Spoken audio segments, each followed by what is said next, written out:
Hello everyone, welcome to Little Lab Learning. അപ്പോൾ ഇന്ന് നമ്മൾ ഡിസ്കസ് ചെയ്യാൻ പോകുന്നത് കോൺഷ്യസ്നെസ് ആൾട്ടറിങ് ഡ്രഗ്സ് ആണ്. അതായത് സൈക്കോ ആക്റ്റീവ് ഡ്രഗ്സിനെ കുറിച്ചിട്ടാണ് ഇന്ന് പറയാൻ പോകുന്നത്. നമ്മളെ കോൺഷ്യസ്നെസ്സിനെ മാറ്റാൻ അല്ലെങ്കിൽ അതിൽ ഷിഫ്റ്റ് കൊണ്ടുവരാൻ പറ്റുന്ന എബിലിറ്റി ഉള്ള ഡ്രഗ്സിനെ കുറിച്ചിട്ടാണ് നമ്മൾ പറയുന്നത്. അപ്പോൾ അതിൽ എന്തൊക്കെയാണ് വരുന്നതെന്ന് നോക്കാം. അപ്പോൾ സൈക്കോ ആക്റ്റീവ് അല്ലെങ്കിൽ സൈക്കോ ആക്റ്റീവ് ആയിട്ടുള്ള ഡ്രഗ്സ് എന്ന് പറഞ്ഞു കഴിഞ്ഞാൽ റിക്രിയേഷണൽ ആയിട്ടുള്ള ഫീലിങ്സ് അല്ലെങ്കിൽ അങ്ങനെയുള്ള യൂസിന് വേണ്ടി നമ്മൾ ഉപയോഗിക്കുന്നതിനെയാണ് സൈക്കോ ആക്റ്റീവ് ഡ്രഗ്സ് എന്ന് പറയുന്നത്. അതായത് നമ്മളുടെ സൈക്കോളജിക്കൽ ആസ്പെക്റ്റുകളെയൊക്കെ ഒന്ന് ഷിഫ്റ്റ് ചെയ്യാൻ വേണ്ടി, നമ്മളെ കോൺഷ്യസ്നെസ്സിലൊക്കെ ഒരു മാറ്റം വരുത്താൻ വേണ്ടിയിട്ടും ഒക്കെ നമ്മൾ ചെയ്യുന്ന അല്ലെങ്കിൽ നമ്മൾ ഉപയോഗിക്കുന്ന കുറച്ച് ടൈപ്പ് ഓഫ് ഡ്രഗ്സ്, ഒരു 6 എണ്ണമാണ് നമ്മൾ ഡിസ്കസ് ചെയ്യാൻ പോകുന്നത്. അപ്പം അതിനെയാണ് നമ്മൾ സൈക്കോ ആക്റ്റീവ് ഡ്രഗ്സ് എന്ന് പറയുന്നത്. നമ്മുടെ സൈക്കോളജിക്കൽ ആസ്പെക്റ്റുകളെയൊക്കെ ആക്ടിവേറ്റ് ചെയ്യിക്കുന്ന അല്ലെങ്കിൽ ചെയ്യാൻ കേപ്പബിലിറ്റി ഉള്ള ഡ്രഗ്സ്. അപ്പോൾ ഇതിലെന്ന് പറഞ്ഞത് chemical substances that modify mental, emotional and behaviour functioning. അതായത് നമ്മുടെ മെൻ്റൽ ആക്ടിവിറ്റീസിനെയും ഇമോഷണൽ ആയിട്ടുള്ള ആസ്പെക്റ്റുകളെയും അതുപോലെ നമ്മുടെ ബിഹേവിയറൽ ആസ്പെക്റ്റുകളെയൊക്കെ ഇൻഫ്ലുവൻസ് ചെയ്യുന്ന കെമിക്കൽസിനെയാണ് നമ്മൾ സൈക്കോ ആക്റ്റീവ് ഡ്രഗ്സ് ആയിട്ട് പറയുന്നത്. അപ്പോൾ അതൊരു ക്വസ്റ്റ്യൻ ആയിട്ട് ചോദിച്ചു കഴിഞ്ഞാൽ നമ്മൾ ഈ ഒരു ഫോർമാറ്റിൽ തന്നെ കെമിക്കൽ സബ്സ്റ്റൻസസ് ആണ്, അത് നമ്മളുടെ മെൻ്റൽ, ഇമോഷണൽ, ബിഹേവിയറൽ ആസ്പെക്റ്റുകളെയൊക്കെ ഇൻഫ്ലുവൻസ് ചെയ്യുന്നുള്ളത് കൃത്യമായിട്ട് എഴുതണം. അതുപോലെ ഈ ചില ആളുകൾ നമ്മളിപ്പോൾ ലഹരി വസ്തുക്കളായിട്ട് ഇതിനെ ഉപയോഗിക്കുന്നവരുമുണ്ട്. അതല്ലാതെ മെഡിസിനൽ പേർപ്പസിന് വേണ്ടിയിട്ട് ഈ ഡ്രഗ്സ് ഒക്കെ പലതരത്തിൽ പല അളവുകളിൽ നമ്മൾ ഉപയോഗിക്കാറുണ്ട്. നമ്മളൊക്കെ ഈ ഇത്തരം ഡ്രഗ്സ് നമ്മൾ ഡെയിലി ലൈഫിൽ നമ്മൾ മെഡിസിൻസ് ആയിട്ടൊക്കെ ചിലപ്പോൾ കഴിക്കുന്നുണ്ടാവും. പക്ഷേ നമ്മൾ ഇതൊരു അളവിൽ കൂടുതൽ കഴിക്കുമ്പോഴാണ് നമുക്ക് എന്തുണ്ടാവുന്നത്, സൈക്കോളജിക്കലി ഒരുപാട് പ്രോബ്ലംസിലേക്ക് പോകുന്നത്, അല്ലെങ്കിൽ ബിഹേവിയറൽ ആസ്പെക്റ്റുകളിൽ ഒരുപാട് പ്രോബ്ലംസ് വരുന്നത്. അപ്പോൾ മെയിനായിട്ട് 6 സൈക്കോ ആക്റ്റീവ് ഡ്രഗ്സ് ഉണ്ട്. അതിൽ ഒന്നാമത്തത് എന്ന് പറയുന്നത് നാർക്കോട്ടിക് അല്ലെങ്കിൽ ഓപ്പിയേറ്റ്സ് എന്ന് പറയുന്ന കാറ്റഗറിയിൽ വരുന്ന ഒരു ഡ്രഗാണ്. അതെന്ന് പറഞ്ഞിട്ടുണ്ടെങ്കിൽ ഒരു പെയിൻ റിലീഫിന് വേണ്ടിയിട്ടൊക്കെ പണ്ട് കാലങ്ങളിലും അല്ലെങ്കിൽ ഇപ്പോഴും പെയിൻ കില്ലേഴ്സിലൊക്കെ കാണപ്പെടുന്ന ഒരു സാധനമാണ് ഈ നാർക്കോട്ടിക് അല്ലെങ്കിൽ ഓപ്പിയേറ്റ്സ് എന്നൊക്കെ പറയുന്നത്. ചെറിയ അളവിൽ കേട്ടോ, ചെറിയ അളവിൽ പല പെയിൻ റിലീവിങ് ടാബ്ലറ്റ്സിലും അല്ലെങ്കിൽ അല്ലാതെയൊക്കെ ഉപയോഗിക്കുന്ന സാധനമാണിത്. പക്ഷേ ഇത് ചില സമയത്തൊക്കെ ആളുകൾ എന്തിനു വേണ്ടി ഉപയോഗിക്കുന്നുണ്ട്, ഒരു ലഹരി വസ്തുവായിട്ട് ഉപയോഗിക്കുന്ന ചാൻസസ് ഭയങ്കര കൂടുതലാണ്. ഇതിൽ മെയിനായിട്ട് വരുന്നത് ഹെറോയിൻ അല്ലെങ്കിൽ മോർഫിൻ പോലെയുള്ള 2 ടൈപ്പ് ഓഫ് ഡ്രഗാണ് ഇതിൽ മെയിനായിട്ട് വരുന്നത്. അതെന്തിനാണ് ഉപയോഗിക്കുന്നത് വെച്ചാൽ നമ്മളൊരു എന്താ പറയുക, പെയിൻ റിലീഫ് എന്നുള്ള ഒരു പർപ്പസിന് വേണ്ടിയിട്ട് ലെസ് പൊട്ടൻ്റ് ആയിട്ടുള്ള, അതായത് വലിയ എഫക്ട്സ് ഒന്നും ഉണ്ടാക്കാൻ എബിലിറ്റി ഇല്ലാത്ത സാധനമാണ് ഈ ഹെറോയിനും മോർഫിനൊക്കെ. പക്ഷേ ഇതിൻ്റെ തന്നെ മറ്റ് കുറച്ച് കാറ്റഗറിയിൽ പെടുന്ന സാധനങ്ങളുണ്ട്. അതായത് ഡെമറോള്, പിന്നെ അതേപോലെ മെത്തഡോൺ പോലെയുള്ള സാധനങ്ങൾ. ഇതൊക്കെ ഭയങ്കരമായിട്ട് അബ്യൂസ് ചെയ്യപ്പെടാൻ ചാൻസസ് ഉള്ള, അതായത് ഉപയോഗിച്ച് കഴിഞ്ഞാൽ വീണ്ടും വീണ്ടും നമ്മൾ ഉപയോഗിച്ചുകൊണ്ടിരിക്കുന്ന ഒരു ടെൻഡൻസി വരുന്ന ടൈപ്പ് ഓഫ് സാധനങ്ങളാണ് ഈ ഡെമറോള്, മെത്തഡോൺ പോലെയുള്ള സാധനങ്ങൾ. അപ്പോൾ ഇതിൻ്റെ ഒരു ഡിസൈഡ് എഫക്റ്റ് എന്ന് പറയുന്നത് നമ്മൾ നേരത്തെ പറഞ്ഞ പോലെ ആങ്സൈറ്റി റിഡക്ഷനോ പെയിൻ റിലീഫോ റിലാക്സേഷനോ ഇതിനൊക്കെ വേണ്ടി നമുക്കൊരു ചെറിയ അളവിൽ ചിലപ്പോൾ നമ്മൾ മെഡിസിൻസ് ഒക്കെ ആയിട്ട് ഇത് കഴിക്കുന്നുണ്ടാവും. പക്ഷേ ഇത് നമ്മൾ അളവിൽ കൂടുതലായി കഴിഞ്ഞാൽ ഉണ്ടാവുന്ന സൈഡ് എഫക്ട്സ് എന്ന് പറയുന്നത് ഡ്രൗസിനെസ്, പിന്നെ അതുപോലെ നോസിയ, ഇമ്പയർഡ് ആയിട്ടുള്ള കോർഡിനേഷൻ, നമ്മളെ മോട്ടോർ ആക്ടിവിറ്റീസിലൊക്കെ നമുക്ക് കോർഡിനേഷൻ ഇഷ്യൂസ് വരാനുള്ള ചാൻസസ് കൂടുതലാണ്. അതുപോലെ നമ്മുടെ മെൻ്റൽ ഫങ്ഷനിങ് ഒക്കെ ഭയങ്കരമായിട്ട് സ്ലോ ഡൗൺ ആവും. അതുപോലെ അതൊന്നും പ്രോപ്പർ ആയിരിക്കില്ല. നമുക്ക് ആ സമയത്ത് പറഞ്ഞ കാര്യങ്ങൾ ചിലപ്പം കറക്റ്റായിട്ട് മെമ്മറിയിൽ സ്റ്റോർ ചെയ്യാൻ പറ്റുന്നുണ്ടാവില്ല. നമ്മൾ കോഗ്നിറ്റീവ് പ്രോസസ്സ് ഒക്കെ ഡൗൺ ആയിട്ടിരിക്കുന്ന സമയമായിരിക്കും ഇങ്ങനെയുള്ള ഡ്രഗ്സ്, ഓപ്പിയേറ്റ്സ് പോലെയുള്ള ഡ്രഗ്സ് ഒക്കെ നമ്മൾ യൂസ് ചെയ്ത് കഴിഞ്ഞാൽ. അതുപോലെ മറ്റൊരു ഫിസിയോളജിക്കൽ സൈഡ് എഫക്റ്റ് എന്ന് പറയുന്നത് കോൺസ്റ്റിപ്പേഷൻ ആണ്. നമുക്ക് ടോയ്ലറ്റ് പോവാനോ ഫീക്കൽ മാറ്റർ പുറത്ത് കളയാനോ ഒന്നും നമുക്ക് പറ്റാത്തൊരവസ്ഥ വരും. അതാണ് ഓപ്പിയേറ്റ്സ് അല്ലെങ്കിൽ നാർക്കോട്ടിക് എന്ന് പറയുന്ന ആ ഒരു കാറ്റഗറിയിൽ വരുന്ന ഡ്രഗ്. അടുത്തതെന്ന് പറയുന്നത് സെഡേറ്റീവ്സ്. സെഡേറ്റീവ്സ് എന്ന് പറയുന്നത് നമ്മൾ ഭയങ്കര കോമൺ ആയിട്ട് കേട്ടിട്ടുണ്ടാവും. ഹോസ്പിറ്റൽസിലൊക്കെ ഇപ്പോൾ സർജറി ഒക്കെ കഴിയുന്ന പേഷ്യൻസിനൊക്കെ പെയിൻ അറിയാതിരിക്കാൻ വേണ്ടി അല്ലെങ്കിൽ അവർക്ക് നമ്മൾ സെഡേഷൻ കൊടുത്ത് മയക്കി കടത്തിയിട്ടൊക്കെ ഉണ്ടാവും. ഇപ്പോൾ സ്ലീപ്പ് ഇൻഡ്യൂസിങ് ആയിട്ടുള്ള ഡ്രഗിനെയാണ് സെഡേറ്റീവ് എന്ന് പറയുന്നത്. ഇപ്പോൾ ഭയങ്കര പെയിൻഫുൾ ആയിട്ടുള്ള അസുഖങ്ങളൊക്കെ സഹിക്കുന്ന അല്ലെങ്കിൽ അതൊക്കെ വന്നിട്ടുള്ള ബുദ്ധിമുട്ടുന്ന പേഷ്യൻസിനൊക്കെ ഉറങ്ങാൻ വേണ്ടിയിട്ട് നമ്മൾ സെഡേറ്റീവ്സ് ഒക്കെ കൊടുക്കാറുണ്ട് ഹോസ്പിറ്റൽസിൽ. പക്ഷെ ഇതും നമ്മൾ അബ്യൂസ് ചെയ്യാറുണ്ട്. പല ആളുകളും അബ്യൂസ് ചെയ്തിട്ട് സൈഡ് എഫക്ട്സ് ഉണ്ടാവുന്ന ഒരു ടൈപ്പ് ഓഫ് ഡ്രഗ് തന്നെയാണ് ഇത്. അപ്പോൾ ഹിസ്റ്റോറിക്കലി ഇത് ഉപയോഗിച്ചിരുന്നത് സെഡേറ്റീവ്സ് ആയിട്ടാണ്. ഇപ്പോഴും നമ്മൾ അങ്ങനെ തന്നെയാണ് ഉപയോഗിക്കുന്നത്. അപ്പോൾ സെഡേറ്റീവ്സ് ആയിട്ട് ആദ്യകാലങ്ങളിൽ നമ്മൾ ബാർബിട്രേറ്റ്സ് എന്ന് പറയുന്ന ഒരു കാറ്റഗറിയാണ്, അല്ലെങ്കിൽ അങ്ങനെ പേരുള്ള ഒരു സെഡേറ്റീവാണ് നമ്മൾ ഉപയോഗിച്ചുകൊണ്ടിരുന്നത്. ഇപ്പോൾ പക്ഷെ അത് മാറി. ഇപ്പോൾ ബെൻസോഡയാസെപ്പൈൻ എന്ന് പറയുന്ന ഒരു സെഡേറ്റീവാണ് നമ്മൾ ഇപ്പോൾ ഉപയോഗിക്കുന്നത്. അപ്പോൾ അത് രണ്ടും, ആ പേര് എന്തായാലും ഓർത്ത് വെക്കണം. അപ്പോൾ ഇതിൻ്റെ ഒരു ഡിസൈഡ് എഫക്റ്റ് എന്ന് പറയുന്നത് യൂഫോറിയ, അല്ലെങ്കിൽ ഈ പറഞ്ഞ പോലെ സ്ലീപ്പ് ഇൻഡ്യൂസ് ചെയ്യുക എന്നുള്ളതൊക്കെയാണ് ഇതിൻ്റെ മെയിൻ ആയിട്ടുള്ളൊരു ഫങ്ഷനായിട്ട്, അല്ലെങ്കിൽ അതിൻ്റെ ഒരു ഡിസൈഡ്, നമ്മൾ ആഗ്രഹിക്കുന്ന ഒരു എഫക്റ്റ് അതായിരിക്കും. പക്ഷേ കുറച്ച് കഴിയുമ്പോൾ ഇതിൻ്റെ സൈഡ് എഫക്ട്സ് വരാൻ തുടങ്ങും. അപ്പോൾ അതിൽ മെയിനായിട്ടുള്ളത് നേരത്തെ പറഞ്ഞതുപോലെ തന്നെ ഡ്രൗസിനെസ് ഉണ്ടാവും, അതുപോലെ നമുക്ക് ഇമ്പയർഡ് ആയിട്ടുള്ള കോർഡിനേഷൻ. അത് നേരത്തെ നാർക്കോട്ടിക്കിൽ പറഞ്ഞ പോലെയല്ല, സിവിയർ ആയിട്ടുള്ള കോർഡിനേഷൻ പ്രശ്നങ്ങൾ വരും. മോട്ടോർ ആക്ടിവിറ്റീസിലൊക്കെ സിവിയർ പ്രോബ്ലംസ് ഉണ്ടാവും. അതുപോലെ മെൻ്റൽ ഫങ്ഷനിങ്ങിന് സിവിയർ ആയിട്ട് അത് ബാധിച്ചിട്ടുണ്ടാവും. ഇമോഷണൽ സ്വിങ്സ്, അതായത് മൂഡ് സ്വിങ്സ് വരാനും മൂഡിൽ ഫ്ലക്ച്വേഷൻസ് വരാനുള്ള പോസിബിലിറ്റി കൂടുതലാണ്. അതുപോലെ ഇതാണ് സെഡേറ്റീവ് എന്ന് പറയുന്നത്. ഇതിൻ്റെ അടുത്ത ഡ്രഗ് എന്ന് പറയുന്നത് സ്റ്റിമുലൻസ് ആണ്. സ്റ്റിമുലൻസ് എന്ന് പറയുമ്പോൾ നേരത്തെ നേരെ ഓപ്പോസിറ്റ്, അതായത് സ്റ്റിമുലേറ്റ് ചെയ്യും, നമ്മളെ നെർവസ് സിസ്റ്റത്തിനെ സ്റ്റിമുലേറ്റ് ചെയ്യുന്ന ടൈപ്പ് ഓഫ് ഡ്രഗിനെയാണ് നമ്മൾ സ്റ്റിമുലൻസ് എന്ന് പറയുന്നത്. അതായത് നമ്മളെ സെൻട്രൽ നെർവസ് സിസ്റ്റത്തിനെ സ്റ്റിമുലേറ്റ് ചെയ്യിക്കുന്ന ടൈപ്പ് ഓഫ് ഡ്രഗ്സ്. അതിലിപ്പോൾ നമ്മൾ ഡെയിലി ലൈഫിൽ ഉപയോഗിക്കുന്ന കോഫി പോലും ഒരു സ്റ്റിമുലൻ്റ് ആണ്. അതും അളവിൽ കൂടുതലായി കഴിഞ്ഞാൽ കോഫി ഒരു പ്രശ്നമാണ്. അപ്പോൾ കോഫിയിലൊക്കെ ഉള്ള ഈ കഫീൻ എന്ന് പറയുന്ന സാധനം, കഫീൻ അടങ്ങിയിട്ടുള്ള ഭക്ഷണ സാധനങ്ങളൊക്കെ, അല്ലെങ്കിൽ അങ്ങനെയുള്ള ഡ്രിങ്ക്സ് ആയിക്കോട്ടെ, എന്ത് സാധനങ്ങളും ആയിക്കോട്ടെ, അതൊക്കെ സ്റ്റിമുലൻ്റ് എന്ന് പറയുന്ന കാറ്റഗറിയിൽ വരുന്ന സാധനമാണ്. അതായത് നമ്മൾ സെൻട്രൽ നെർവസ് സിസ്റ്റത്തിനെ ആക്റ്റീവ് ആക്കി വെക്കാൻ വേണ്ടി നമ്മൾ ഉപയോഗിക്കുന്ന ഡ്രഗ്, അതാണ് സ്റ്റിമുലൻ്റ്. ഇപ്പോൾ നിക്കോട്ടിനൊക്കെ അതിൽ വരും, അതുപോലെ കൊക്കൈൻ വരും, പിന്നെ അതുപോലെ ആംഫെറ്റമൈൻസ് വരും. ഈ 4 പേരുകൾ നമ്മൾ മറന്നുപോകാതെ ഓർത്ത് വെക്കണം. ഈ കൊക്കൈനും ആംഫെറ്റമൈനും ആണ് ഈ സ്റ്റിമുലൻസിൽ ഏറ്റവും സ്ട്രോങ് ആയിട്ടുള്ള, അതായത് ഭയങ്കര എഫക്ട്സ് ഉണ്ടാക്കുന്ന ഒരു സാധനം. ഇപ്പോൾ നിങ്ങൾ ഒരു വിക്രത്തിൻ്റെയും നയൻതാരേൻ്റെയും ഒരു സിനിമയുടെ പേര് എനിക്ക് ഓർമ്മയില്ല. അതിൽ സ്പീഡ് എന്ന് പറഞ്ഞിട്ടൊരു സാധനം ഇവർക്ക് കൊടുക്കുന്നതാണ്. എന്നിട്ട് ആളുകളൊക്കെ അങ്ങോട്ടും ഇങ്ങോട്ട് ഭയങ്കര സ്പീഡ് കൂടിയിട്ടായിരിക്കും ഇവരെ ഫൈറ്റ് ചെയ്യുന്നത്, ഇങ്ങനെയുള്ള ആക്ടിവിറ്റികളൊക്കെ ചെയ്യുന്നത്. ഇപ്പം പണ്ട് കാലങ്ങളിൽ ഹിറ്റ്ലറിൻ്റെ സമയത്ത് ഈ നാസി പടയ്ക്ക് ഹിറ്റ്ലർ ഈ സ്പീഡ് എന്ന് പറയുന്ന, അതായത് ആംഫെറ്റമൈൻസ് കൊടുത്തിരുന്നു.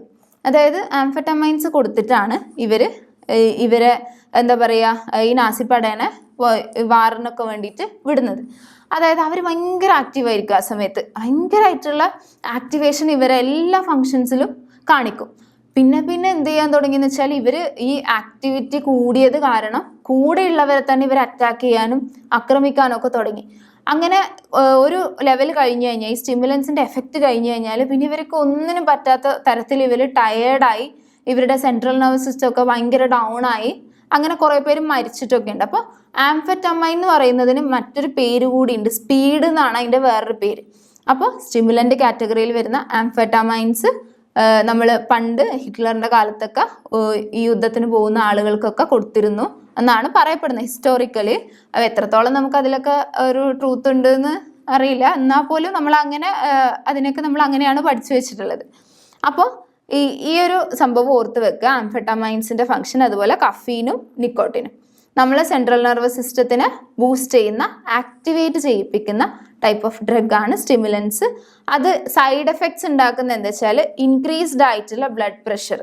അപ്പോൾ ഇവർക്ക് എന്താണെന്ന് വെച്ചാൽ ബ്ലഡ് പ്രഷർ കൂടി ചിലപ്പോൾ ഹാർട്ട് അറ്റാക്ക് പോലെയുള്ള അല്ലെങ്കിൽ സഡൻ കാർഡിയാക് അറസ്റ്റ് വരാനുള്ള ചാൻസസ് ഒക്കെ ഉണ്ട്.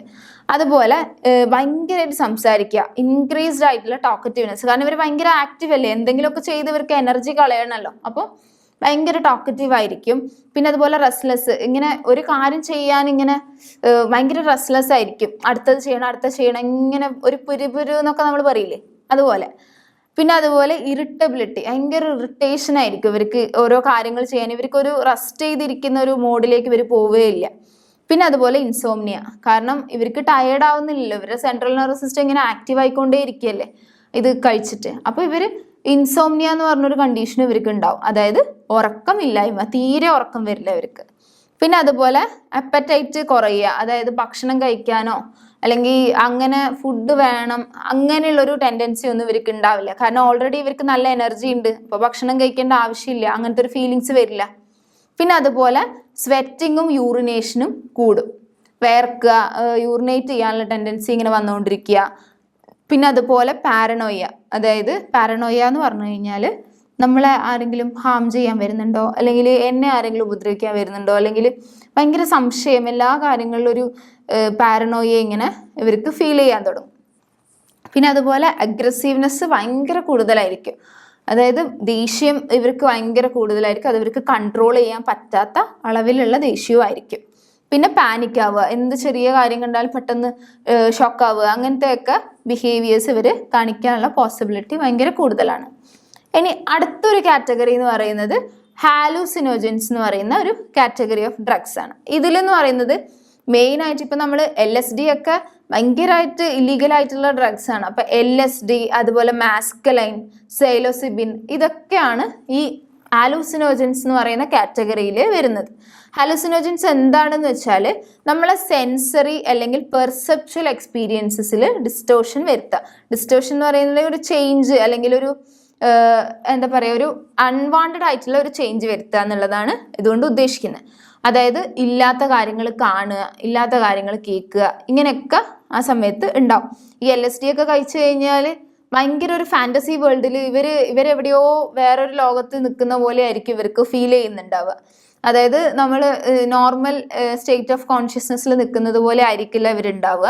ഇല്ലാത്ത ഒരുപാട് കാര്യങ്ങൾ, ചിലപ്പോൾ ഇല്ലാത്ത സ്ഥലത്ത് പൂന്തോട്ടം കാണും, അല്ലെങ്കിൽ ഇല്ലാത്ത സ്ഥലത്ത് ഒരു മോൺസ്റ്ററിനെ കാണും. ഇങ്ങനെ പല വിഷ്വൽ ഓഡിറ്ററി ഹാലൂസിനേഷൻസ് ഇവർക്ക് ഉണ്ടാവാനുള്ള ചാൻസസ് ഉണ്ട്. അപ്പോൾ ഹാലൂസിനേഷൻസ് ക്രിയേറ്റ് ചെയ്യുക എന്നുള്ളതും കൂടിയാണ് ഹാലൂസിനോജൻ്റെ മറ്റൊരു സൈഡ് എഫക്റ്റ് എന്ന് പറയുന്നത്.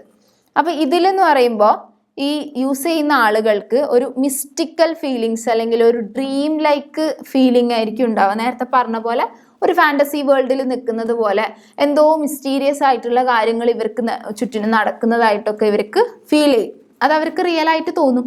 നമുക്കത് അങ്ങനെ പറയാം, പക്ഷെ അവർക്കത് റിയൽ ആയിട്ടായിരിക്കും അവരത് എക്സ്പീരിയൻസ് ചെയ്യുന്നുണ്ടാവുക.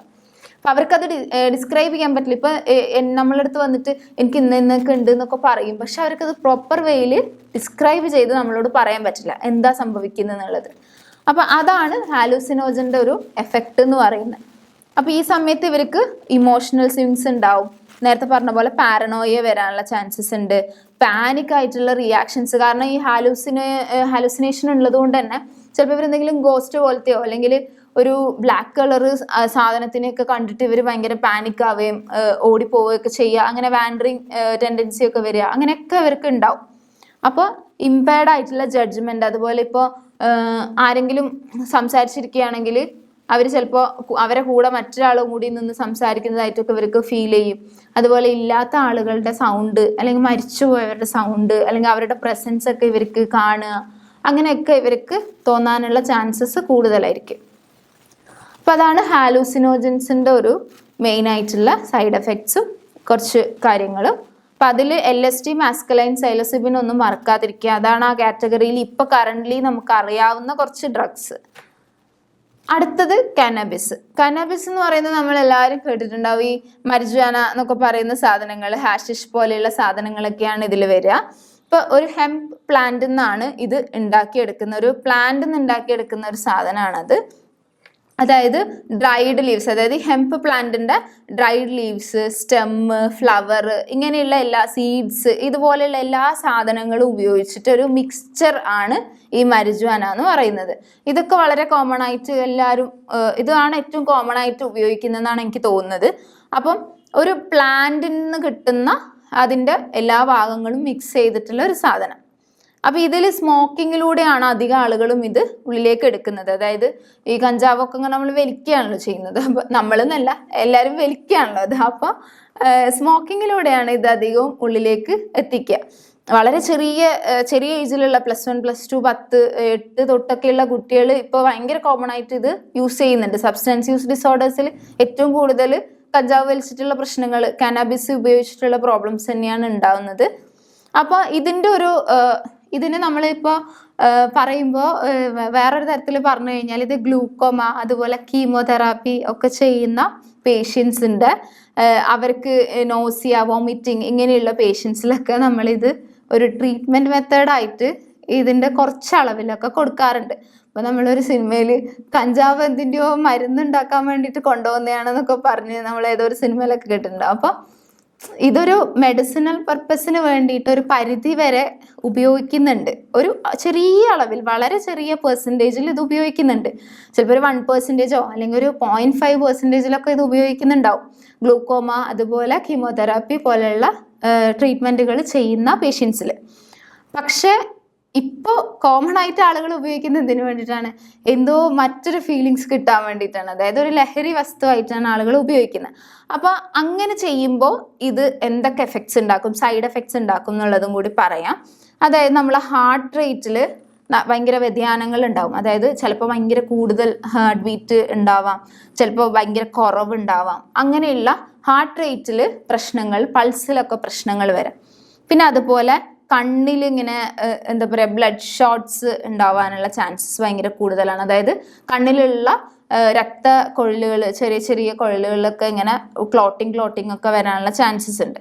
പിന്നെ അതുപോലെ മൗത്ത് ഭയങ്കര ഡ്രൈ ആയിരിക്കുക, ഇങ്ങനെ വെള്ളം കുടിച്ചാലും ഇങ്ങനെ ഒരു തികയാത്ത പോലെ ഫീൽ ചെയ്യുക. പിന്നെ അതുപോലെ ഷോർട്ട് ടേം മെമ്മറി കുറയുക. അതായത് കറൻ്റ്ലി പ്രസൻറ്റിൽ എന്തൊക്കെ നടക്കുന്നു എന്ന് മനസ്സിലാക്കാൻ പറ്റാതിരിക്കുക. അതാണ് ഷോർട്ട് ടേം മെമ്മറി കുറയുക എന്ന് പറയുന്നതുകൊണ്ട് ഉദ്ദേശിക്കുന്നത്. പിന്നെ മോട്ടോർ കോർഡിനേഷനൊക്കെ ഭയങ്കര സ്ലഗിഷ് ആയിട്ട് ഒരു കോർഡിനേറ്റഡ് അല്ലാത്ത രീതിയിലുള്ള ആക്ഷൻസും നടത്തവും അല്ലെങ്കിൽ അങ്ങനെയുള്ള കാര്യങ്ങളൊക്കെ ആയിരിക്കും ഇവർക്ക് ഉണ്ടാവുക. പിന്നെ മെൻ്റൽ ഫങ്ഷനിങ്ങും കുറഞ്ഞിട്ട് ആങ്സൈറ്റി കൂടുതലായിട്ടും ഉണ്ടാവുന്ന ഒരവസ്ഥ അല്ലെങ്കിൽ അങ്ങനെയുള്ളൊരു സൈഡ് എഫക്റ്റ് ഈ കണ്ണാബിസിന് ഉണ്ട്. അപ്പോൾ ഇത്രയും കാര്യങ്ങൾ ഓർത്ത് വെക്കുക മെയിനായിട്ട്. ഇനി അടുത്തതെന്ന് പറയുന്നത് ആൽക്കഹോൾ എന്ന് പറയുന്നത് നമ്മൾ കൺസ്യൂം ചെയ്യുന്നത് ഡ്രിങ്കിങ്ങിലൂടെ പലതരത്തിൽ, ഇപ്പോൾ ബിയർ, വൈന്, ഇങ്ങനെയുള്ള ഡിസ്റ്റിൽഡ് സ്പിരിറ്റ്സ്, ഇങ്ങനെയുള്ള പല ഇതിലും നമുക്ക് ഈത്തയിൽ ആൽക്കഹോൾ അവൈലബിൾ ആണ്. അത് ഓരോന്നിലും ഓരോ അളവായിരിക്കും.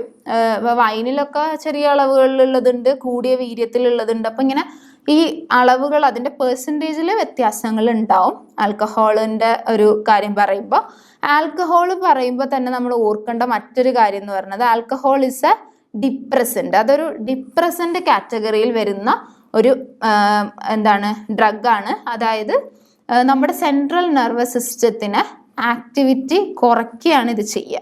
അതായത് സെൻട്രൽ നെർവസ് സിസ്റ്റം ഫങ്ഷൻ ചെയ്യുന്ന അളവ് കുറയ്ക്കും. അതാണ് മദ്യപിച്ചൊക്കെ കഴിഞ്ഞാൽ നമ്മൾ വണ്ടി ഓടിക്കരുത്, ഒരു ഡ്രഗ് ഉപയോഗിച്ച് നമ്മളൊന്നും ചെയ്യരുത്. പക്ഷെ മദ്യപിച്ചൊക്കെ കഴിഞ്ഞ് കഴിഞ്ഞാൽ നമ്മളെ പ്രോസസ്സിങ് കപ്പാസിറ്റി ഭയങ്കര കുറവായിരിക്കും. നമുക്കിങ്ങനെ ഭയങ്കര ക്ഷീണവും, നമ്മളിങ്ങനെ കിടന്ന് ഉരുണ്ട് അങ്ങനെ നമ്മൾ കണ്ടിട്ടില്ലേ മദ്യപിച്ച ആളുകൾ. അതെന്തുകൊണ്ടാന്ന് വെച്ചാൽ സെൻട്രൽ നെർവസ് സിസ്റ്റത്തിൻ്റെ ആക്ടിവിറ്റി ഡിപ്രസ്ഡ് ആവും അല്ലെങ്കിൽ സ്ലോ ഡൗൺ ആവും ആൽക്കഹോൾ ഉപയോഗിക്കുമ്പോൾ. അതാണ് അതിൻ്റെ മെയിനായിട്ടുള്ളൊരു കാര്യം. അത് എന്തായാലും കൃത്യമായിട്ട് അത് ഓർത്ത് വെക്കേണ്ടതാണ്, ആ ഒരു ഡിപ്രസൻ്റ് ആണ് എന്ന് പറഞ്ഞ കാര്യം. അതുപോലെ ഇതിൻ്റെ ഒരു ഡിസയർ എഫക്റ്റ്, അതായത് നമ്മൾ ആഗ്രഹിച്ച് എന്തിനു വേണ്ടിയിട്ടാണ് ഇത് കുടിക്കുന്നത് വെച്ചാൽ ഒരു റിലാക്സേഷൻ കിട്ടാൻ വേണ്ടിയിട്ട്, ഇപ്പം ഒരു റിലാക്സ്ഡ് ആയിട്ട് ഇരിക്കാൻ വേണ്ടിയിട്ടൊക്കെ നമ്മൾ ആൽക്കഹോളൊക്കെ കൺസ്യൂം ചെയ്യുന്ന ആളുകൾ ഉണ്ട്. പിന്നെ ആങ്സൈറ്റി കുറയാൻ വേണ്ടിയിട്ട്, എന്തെങ്കിലും പ്രോബ്ലംസ് ഒക്കെ വരുമ്പോൾ ആൽക്കഹോൾ കുടിക്കുന്നവരുണ്ട്. പിന്നെ അതുപോലെ ഇൻഹിബിഷൻസ് കുറയാൻ, അതാണ് ഇതിൻ്റെ മെയിനായിട്ട്. ഇപ്പം ചില ആളുകളൊക്കെ പറയുന്നുണ്ട്, എനിക്ക് അവരോട് പറയണമെങ്കിൽ കുറച്ച് വെള്ളം അടിച്ചിട്ടൊക്കെ പോയാൽ എനിക്ക് പറയാൻ പറ്റൂ എന്നൊക്കെ പറയുന്നത്. അതായത് നമുക്ക് ചില ഇൻഹിബിഷൻസ് ഉണ്ടാവും, അതിന് ആൽക്കഹോൾ ഉപയോഗിക്കുന്നതിലൂടെ കുറയ്ക്കാൻ പറ്റും എന്നൊക്കെയാണ് പറയുന്നത്. അപ്പോൾ ഇത് ഉപയോഗിച്ചുകൊണ്ട് കുറയ്ക്കണം എന്നല്ല, മറ്റു മാർഗങ്ങൾ ഉപയോഗിച്ച് നമുക്ക് കുറയ്ക്കാം. പക്ഷെ ആൽക്കഹോളിൻ്റെ ഒരു ഡിസൈഡ് എഫക്ട്സ് ഇതൊക്കെയാണ്. ഇതിനൊക്കെ വേണ്ടിയിട്ടാണ് ആളുകൾ ഇത് ഉപയോഗിക്കുന്നത്. പക്ഷേ നമ്മൾ ഇതിൻ്റെ അളവ് കൂടിക്കഴിഞ്ഞാൽ എന്തുണ്ടാവും? അതിന് കുറേ സൈഡ് എഫക്ട്സ് വരും. അതിൻ്റെ സൈഡ് എഫക്ട്സിൽ മെയിൻ ആയിട്ടുള്ളതാണ് സിവിയർലി ഇമ്പയർഡ് കോർഡിനേഷൻ. നമ്മളെ മോട്ടോർ ആക്ടിവിറ്റീസ് പാടെ താളം തെറ്റി നമുക്കിങ്ങനെ എണീറ്റ് നിൽക്കാൻ പോലും പറ്റാത്ത അത്രയും കോർഡിനേഷൻ കുറവ് വരും. നമുക്ക് പ്രോപ്പറായിട്ട് നടന്നു പോകാൻ പറ്റില്ല, നമ്മൾ ചെയ്യുന്ന സാധനങ്ങൾ ഹോൾഡ് ചെയ്യാൻ പറ്റില്ല, അങ്ങനെയുള്ള ഒരുപാട് പ്രശ്നങ്ങൾ വരും. അതുപോലെ നമ്മുടെ മെൻ്റൽ ഫങ്ഷനിങ്, നമ്മൾ ചുറ്റിനും നടക്കുന്ന കാര്യങ്ങളൊക്കെ പ്രോസസ്സ് ചെയ്തെടുക്കാൻ നമുക്ക് ഒരുപാട് സമയം വേണ്ടി വരും. അപ്പോൾ അങ്ങനെയുള്ള പ്രോബ്ലംസ് അതിലുണ്ടാവും. അതുപോലെ യൂറിനേഷൻ ചിലപ്പോൾ കൂടുതലായിരിക്കും, ഇൻക്രീസ്ഡ് യൂറിനേഷൻ ഉണ്ടാവും. കാരണം ഈ കുടിച്ചതൊക്കെ നമുക്കൊന്ന് യൂറിനേറ്റ് ചെയ്ത് കളയാനുള്ള ടെൻഡൻസി ഭയങ്കര കൂടുതലായിരിക്കും. അതുപോലെ ഇമോഷണൽ ഡിസ്റ്റർബൻസസ് വരും. അതുപോലെ വരുന്നതാണ് ഡിപ്രഷൻ. ഇതൊരു ഡിപ്രസൻ്റ് ആയതുകൊണ്ട് തന്നെ ഒരു ആൽക്കഹോളിൻ്റെ കൺസംഷൻ കൂടിക്കഴിഞ്ഞാൽ നമുക്ക് ഗ്രാജുവലി എന്തുണ്ടാവും? ഡിപ്രഷനിലേക്ക് പോകാനുള്ള ചാൻസസ് ഭയങ്കര കൂടുതലാണ്. ആൽക്കഹോളിക് ആയിട്ടുള്ളവർ ഫ്രീക്വൻ്റ് ആയിട്ട് ഇതിൻ്റെ പിടിയിലാണെങ്കിൽ അവർ ഡിപ്രഷനിലേക്ക് പോവും. അതുപോലെ ക്വറൽസംനെസ് എന്ന് പറയുന്ന ഒരു കോൺസെപ്റ്റ് കൂടി ഇതിലുണ്ട്, അല്ലെങ്കിൽ അങ്ങനെ ഒരു ആസ്പെക്റ്റ് ഉണ്ട്.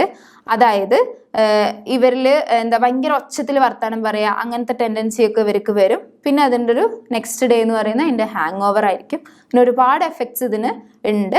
അപ്പോൾ ഇത്രയാണ് സൈക്കോ ആക്റ്റീവ് ഡ്രഗ്സിൽ പറയാനുള്ളത്. 6 ആൽക്കഹോള്, സെഡേറ്റീവ്സ്, അതുപോലെ സ്റ്റിമുലൻസ്, പിന്നെ കാനബിസ്, നാർക്കോട്ടിക്സ്, അങ്ങനെയുള്ള ഒരുപാട് സാധനങ്ങൾ നമുക്ക് ഡ്രഗ്സ് ആയിട്ട് അവൈലബിൾ ആണ്. ഇതൊന്നും ഉപയോഗിക്കാതിരിക്കുക എന്നുള്ളതാണ് മെയിനായിട്ടുള്ള ശ്രദ്ധിക്കേണ്ട കാര്യം. അപ്പോൾ ഇത്രയേ ഉള്ളൂ. Thank you.